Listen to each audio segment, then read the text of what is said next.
On behalf of the General Assembly, I have the honor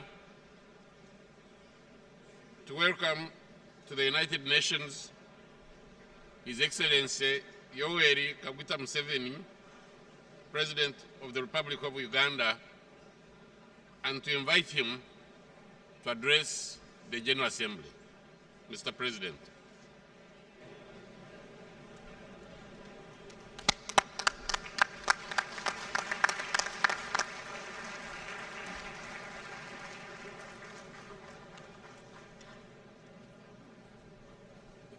His Excellency Sam Kutesa, the President of the General Assembly, His Excellency the Secretary General of the United Nations, Your Excellencies, Heads of State and Government, distinguished delegates, ladies and gentlemen, I first of all thank the United Nations General Assembly for electing His Excellency Sam Kutesa, our Foreign Minister,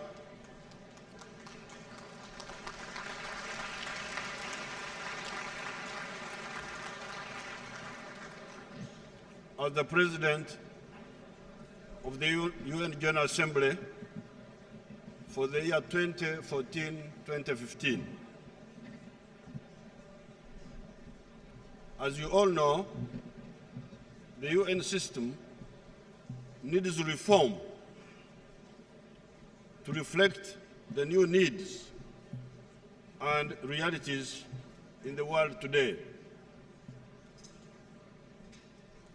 Uganda will use this time of its presidency to make a small contribution toward the reform of the UN and its organs in terms of pushing for the African agenda on this issue. Those reforms, as will be agreed by all of us, will strengthen the United Nations, not otherwise. Africa, Uganda included, is at long last emerging from the long night of decline the African continent has been through in the last 500 years, ever since 1472, when the Portuguese started encroaching on the African coastline.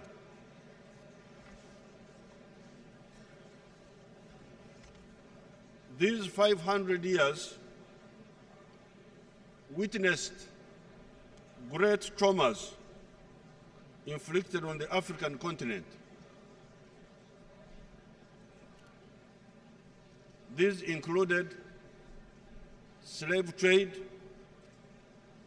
colonialism, neocolonialism, plunder,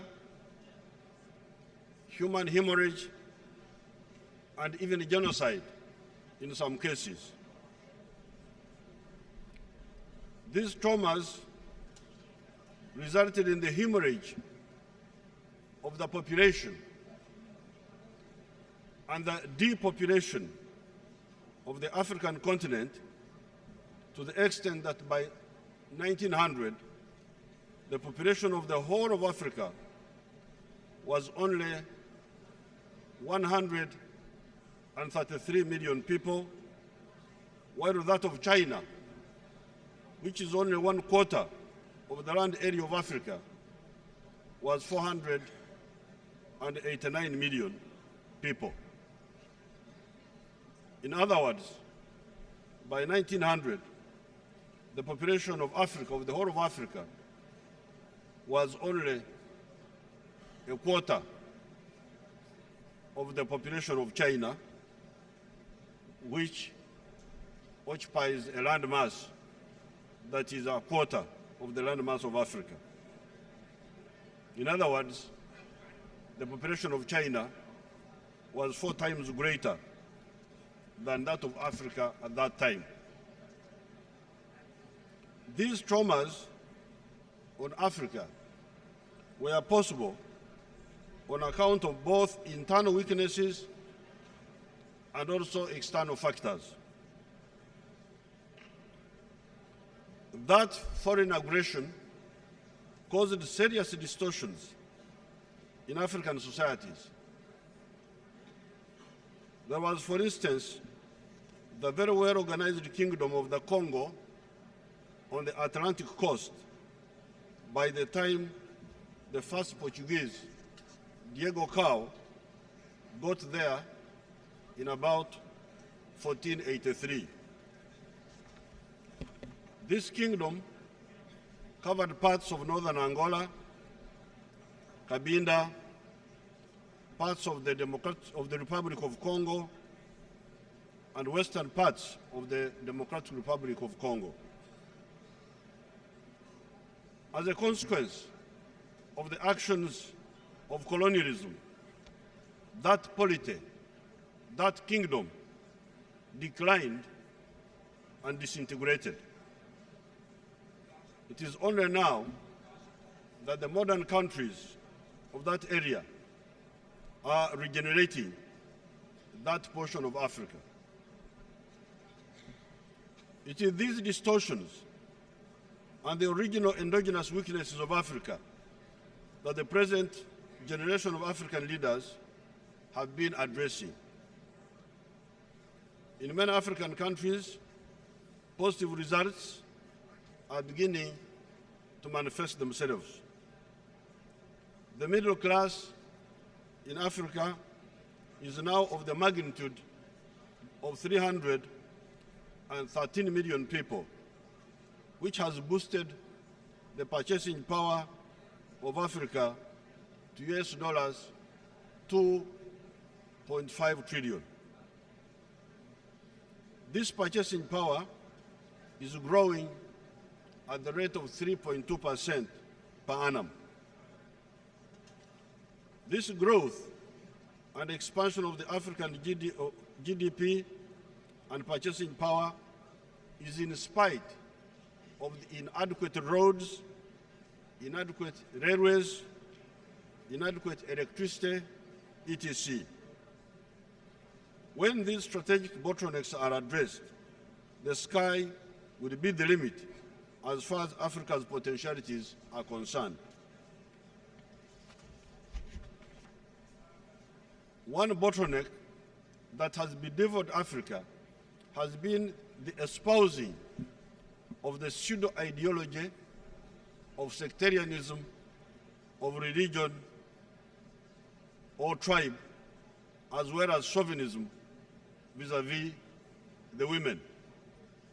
When President Obama was moving out, I met him at the door there, and I told him that he had copied some of my statements.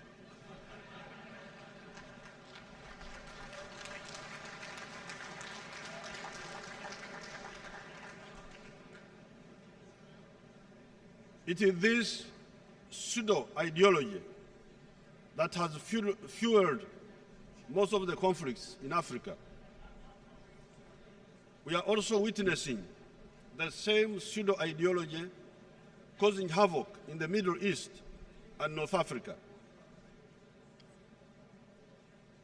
When uninformed outsiders link up with these pseudo-ideologists, the permutation is most tragic.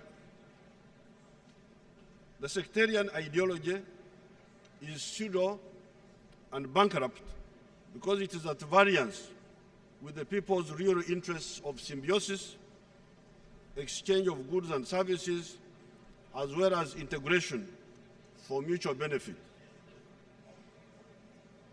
Only parasites revel in such schemes.